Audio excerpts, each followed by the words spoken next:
জামায়াতের আমির বলছেন যে তাদেরকে অনেকেই বলেন যে আপনারা হারেননি, আপনাদেরকে হারিয়ে দেওয়া হয়েছে। এরকম মুখরোচক কথা তো সব জায়গায় শোনা যায়। মানুষ তো বলে যে আমাদের ঢাকার আসনগুলোতে যেগুলো আছে, ধরেন আপনি ওনার কথাই যদি আমি বলি, মানুষ তো বলে যে আমাদের ঢাকা 15 যে আসন, সেই 15 আসনে জামাতের আমির কোনোভাবেই জেতার কথা না। এখানে বিভিন্নভাবে তত্ত্বাবধায়ক অন্তর্বর্তীকালীন সরকার এবং অন্যান্য সংস্থার সাথে নেগোশিয়েট করে তাকে জেতানো হয়েছে। এখন আমরাও সেটা বলতে পারি, বা মার্কেটে এরকম কথা আছে।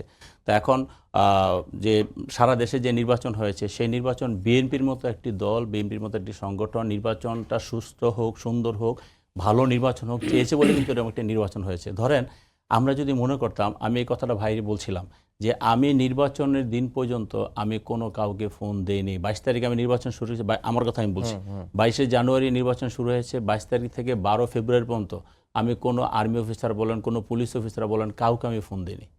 আমি নির্বাচনটা জনগণকে সাথে নিয়ে করেছি।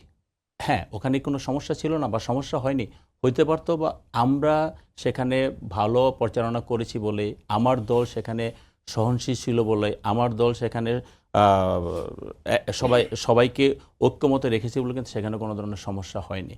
তো সেই ক্ষেত্রে আমরা যদি মনে করতাম, বা আমি যদি মনে করতাম যে একটা সামনে জাতীয় নির্বাচন, সেই নির্বাচনে আইন শৃঙ্খলা রক্ষাকারী বাহিনীর আমাদের সহায়তা দরকার, তাহলে কিন্তু হয়তো আমি সেটা করতাম। বাট আমি সেটা মনে করিনি। কেন?